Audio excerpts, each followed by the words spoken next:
difficult list to make, just because there's a lot of games coming in 2017 that look like they're going to be pretty awesome. But keep in mind, this list is not meant to be a comprehensive list. It doesn't contain every game in 2017. These are special games, selected because they're very impressive. And honestly, it's blowing my mind how far gaming has come, as someone who's been gaming since the N64 days. But we got a lot to talk about, a lot of games I'm really excited to go over, and we better just start now. Detroit Become Human, a video game that started off as an intriguing and fascinating tech demo that felt more like a short film. Back in 2012, Quantic Dream created Kara, a tech demo about an artificial human who discovers it's reaching sentience. You thought? What did you think? I thought I was alive. Shit, what is this crap? That's not part of the protocol. The demo was made to showcase incredibly realistic and human facial animations. Maybe a little too human. I won't think anymore. But I've only just been born. You can't kill me yet. Stop, will you please stop? I'm scared. The game is set in a futuristic Detroit where human-like robots are commonplace and are being used for anything from hard labor to domestic tasks to sex. Except for one thing. Some are sentient. Detroit Become Human is kind of like a big AAA choose-your-own-adventure type of a game. Until Dawn was a fantastic example of this done in an engaging and entertaining way. They hinge on something called the butterfly effect, which is the concept that small causes can have large effects. Basically, any small choice you make in this game could potentially change the rest of the game in its entirety. With what information we have, you actually play with several different characters, and there is no game over. In this game, if you die with one character, it's lost. Obviously, for a game like this, believability and immersion in the world is paramount, which is why the developers have cast over 220 actors from all over the world to fill around 300 characters, and I've never seen that before. That's amazing. With the size and scope of what they're trying to accomplish, the graphics, the plot, the intrigue, I am really hyped to play this game because it seems unlike anything I've seen before.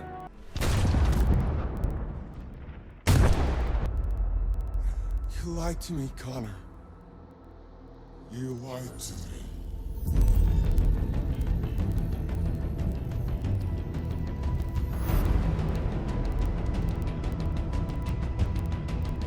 My name is Connor.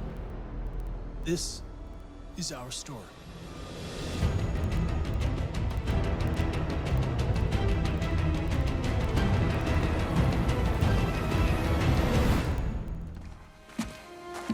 Your mother's knife. It belongs to you now.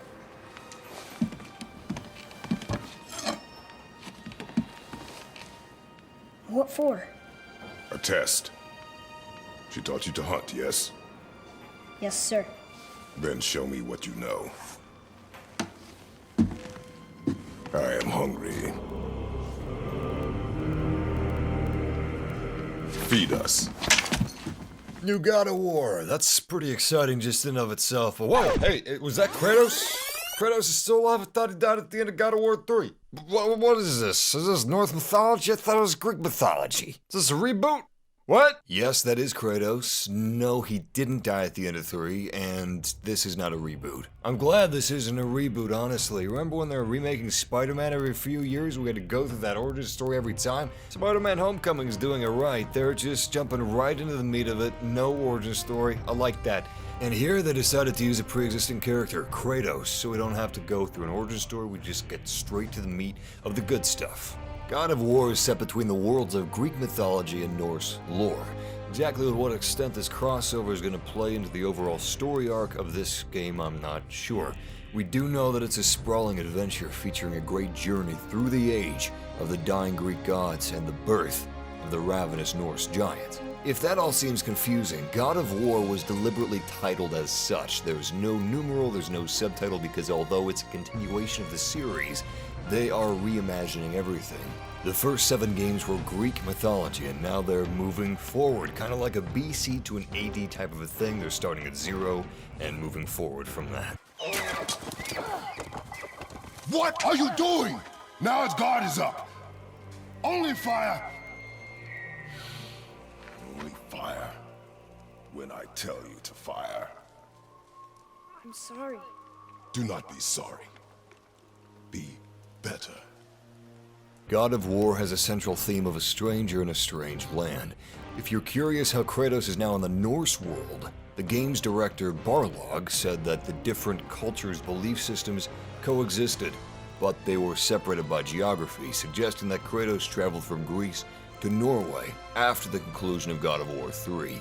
He also confirmed that this game predates the Vikings. It is a time in which their gods walked the earth. Aside from the major shift in lore, the developers have also reimagined the gameplay, giving players a fresh perspective, quite literally. Actually, it's now a third-person game instead of a fixed camera game, and he no longer has Blades of Olympus, he now has a magical axe.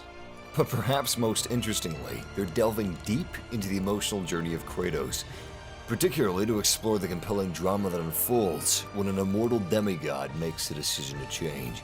Kratos had to change his cycle of violence, learn how to control his rage. He's made many bad decisions, which led to the destruction of Olympus. According to the game's director, God of War answers the question, what if Kratos made a good decision? The entire game is going to be single shot, meaning there's going to be no loading screens or fade to black, which is wow.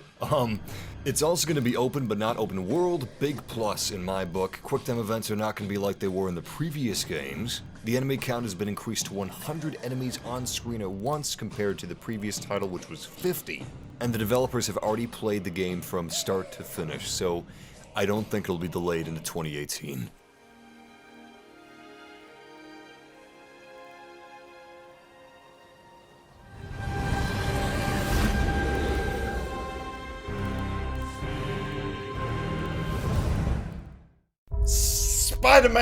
Spider-Man PS4. This is, there's not a lot that we know about this game. It should hopefully be coming out by the end of 2017, but I don't know if we are that lucky.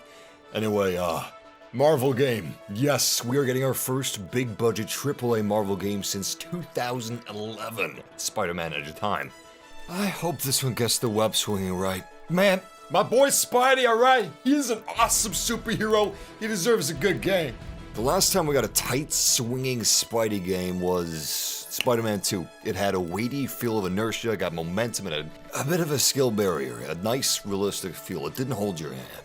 I don't know about you, but I know that Spider-Man has the potential to be one of those must-play before you die games. One of those games where you're actually addicted to the gameplay and you can't put it down and you're thinking about it when you're away from it. I want a game that will kill my social life. Anyway, you got the web swinging wrong, and you've shot yourself in the foot right out of the gate. Amazing Spider-Man 1 and 2, pretty okay, not bad. I like those games. Ultimate Spider-Man, another good one. But this needs to be golden, boy. Insomniac Games has confirmed that this is not the MCU Spider-Man. It will not be a direct tie-in with Spider-Man Homecoming. But the eyes, though, they seem to have the same shutter effect, the same lens that the suit in Civil War utilizes. So maybe the suit is still a work in progress and they're borrowing more from the movie than they initially thought that they would.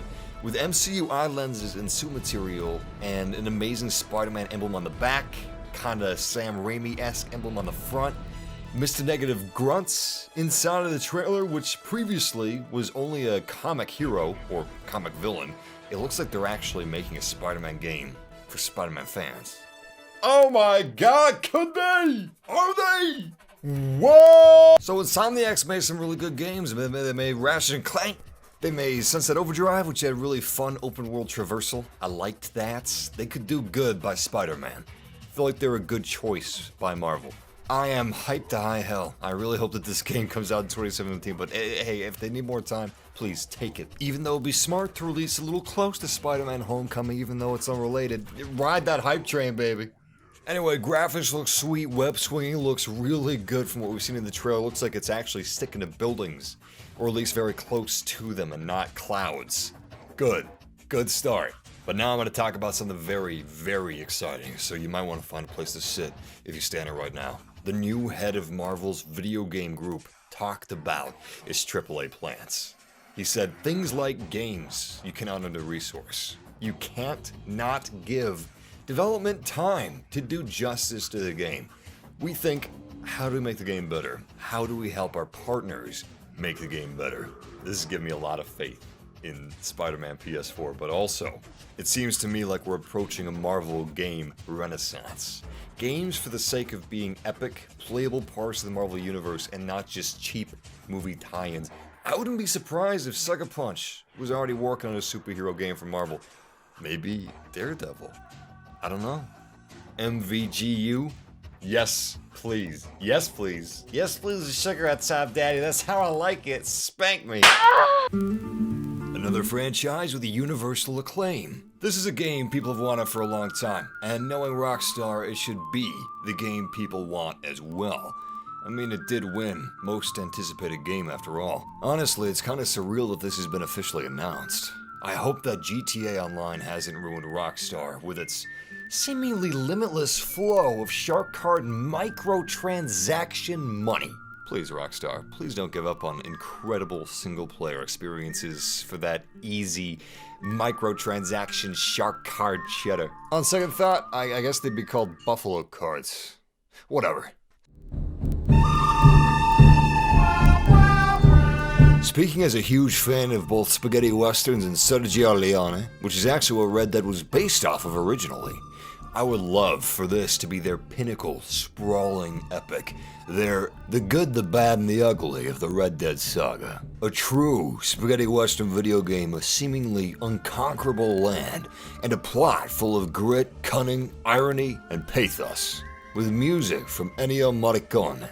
In true Rockstar fashion, we have very few details and probably won't for a while still. But it's certain that the map will be larger than the first's already substantial size, and it's already obvious how deep it is. Open worlds aren't impressive anymore. They often bore me. What's truly impressive is a map that feels like a living, breathing world, as deep as it is wide. If they can actually pull off the feeling of navigating through a forest, and not just a bunch of trees in a field, then it could be incredible. All that we have on Red Dead Redemption 2 so far is just a tiny little teaser trailer, but even that told us a surprising amount. It's a prequel taking place before 1910, features an open world populated with herds of buffalo, trains, cattle herding, hunting, Indians, snowy mountains, varmints eating other varmints. Drop dead gorgeous graphics with an astounding level of detail, and it seems like Mexico is not going to be part of the map. This is going to be a different experience that builds on the strength of its predecessors. I'm going to cheat a little bit. I'm going to put 2 games in one rank. Yeah, I got reasons. Just go with it. They're both superhero fighting games. Just go with it. Holy shit, a new Marvel vs. Capcom game, and it's got Mega Man X, Iron Man, Darkstalkers, Cap Marvel, Captain America! Where's Wolverine? No, seriously. We'll probably get Spidey, Ultron, maybe Thanos, but I'm hoping that we get the X-Men and Deadpool. In an interview, they've said that the roster and gameplay aren't nailed down, so any of this could change, and hopefully it's going to be the biggest roster that we've seen with a high standard of quality. But damn! 2 AAA Marvel games announced to release in 2017. Channing Tatum, what do you say? Damn! Infinite is a crossover 2v2 fighting game that pits characters from the Capcom universe against those from the Marvel universe. Maybe in the future they'll switch to 3v3. That would be nice, we'll see. Anyway, Infinity Stones are a gameplay mechanic. As someone who knows more about the MCU than Marvel's expanded universe and all their comics, I'm really excited to see more games focusing on MCU characters in an MCU style. I cannot believe it has taken this long to get some good Marvel games. I am beyond hyped that Marvel has set up a video games division.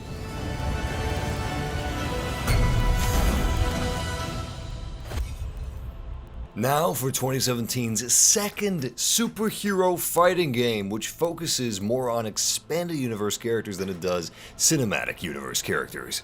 Just to name some newcomers, it's got Grodd, it's got Atrocitus, Deadshot, Blue Beetle, Supergirl. So far, the roster's looking pretty damn good. Whoa! Is that Dexter? They have a house cat turned supervillain in this game. Super moves and animations look incredible, gameplay looks tight, and with an interesting character roster that's still growing, this is definitely a title fans of DC and fighting games should keep an eye on, and apparently it will feature the biggest DC roster ever offered in a fighting game. Very impressive, especially because it feels like they really care about the fans. It feels like the people making this game are fans of DC Comics with all the expanded universe characters and all the lore that they're building here. It's also featuring a campaign, of course. Injustice 1 had a great campaign. It was fun, interesting character building, good cinematics, and I'm sure the second will carry on that torch. Also, for those of you wondering about face graphics and stuff like that of these two games, don't worry about it because that's among the last things that are worked on and touched up and finished in fighting games. For instance, look at these two shots of Mortal Kombat X before release and on release. Cuphead. This one might be unexpected to a lot of you, but it shouldn't be unexpected because it is unexpected. It's damn impressive is what it is. It's a 2D side-scroller where you do battle with giant paranormal carrots, boxing frogs, and your cup or a mug, depending if you're playing co-op or not.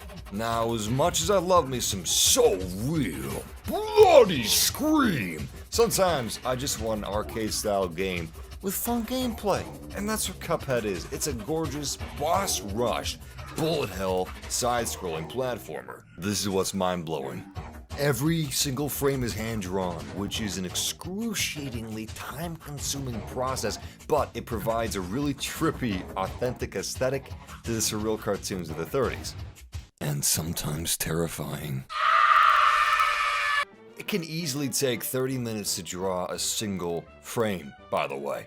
And they go even further with authenticity. Even though the game and objects are running at 60 frames per second to handle movement and collisions, they have overlaid 24 FPS cartoon animations on top of that for complete accuracy to the medium. Pretty impressive stuff. Now, as I mentioned previously, in addition to being a bullet hell platformer, it's also a boss rush game, and the developers plan to surpass the Guinness Book of World Records for number of boss battles in a run-and-gun game by having over 30 to the record's 25. And it also has two-player co-op where one player is Cuphead and a friend is playing as Mugman. Adorable. Or scary. To say I'm a fan of Mass Effect would be a grave understatement. I first played Mass Effect 1 near its release, knowing nothing about it. And from then on, for me, the franchise has always been about exploring the unknown, choices with game-changing consequences. And this one's a big one, character development. 5 years later, after not knowing if we're gonna get another Mass Effect title, we have Andromeda. Set in a new galaxy, you play as either Scott or Sarah Ryder, a pathfinder, an operative tasked with discovering new planets for human colonization. With the Mako returning for ease and efficiency of exploring planets and gameplay focused on exploration, it almost feels like a return to the spirit of Mass Effect 1. Magic.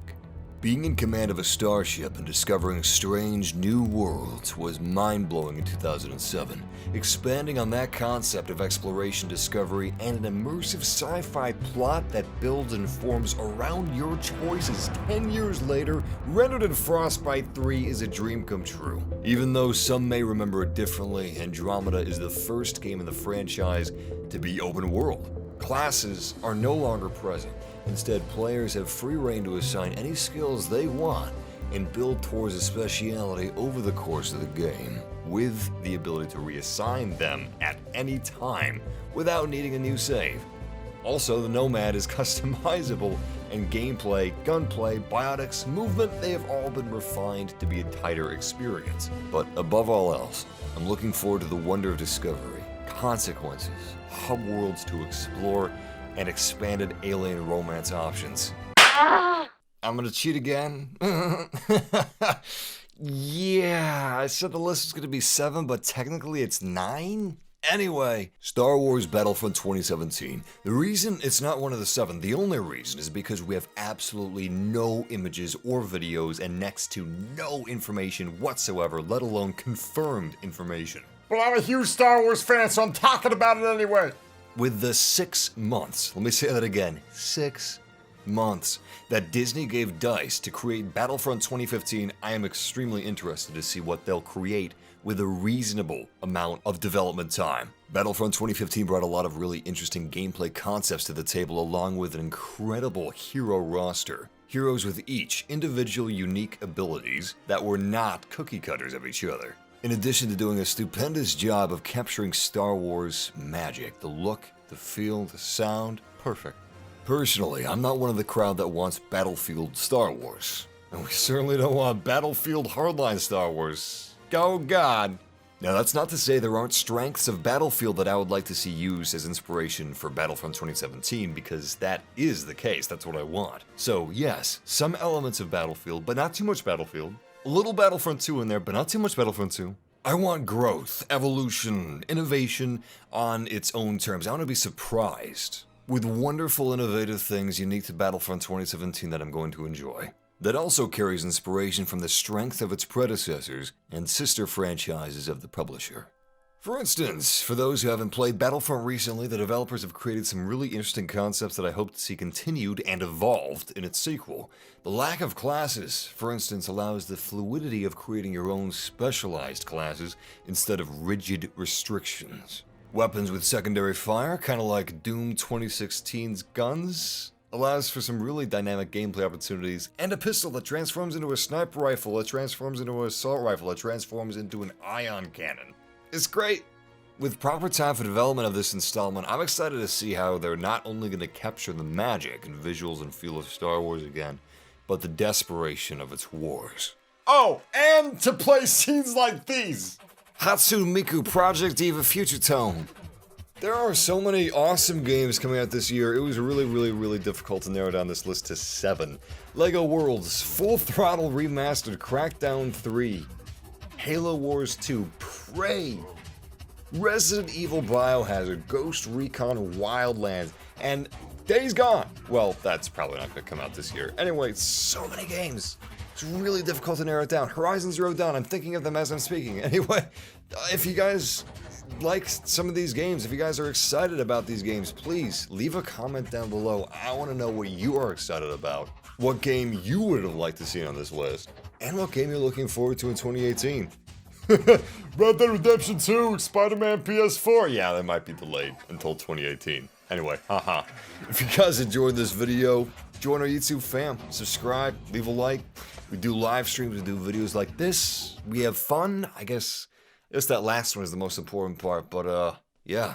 Someone get me a DeLorean so I can start enjoying some of these games. If you want to kill some time before some of these games come out. I got some cool videos that should have been like on the video screen in the last few seconds, so check them out, maybe.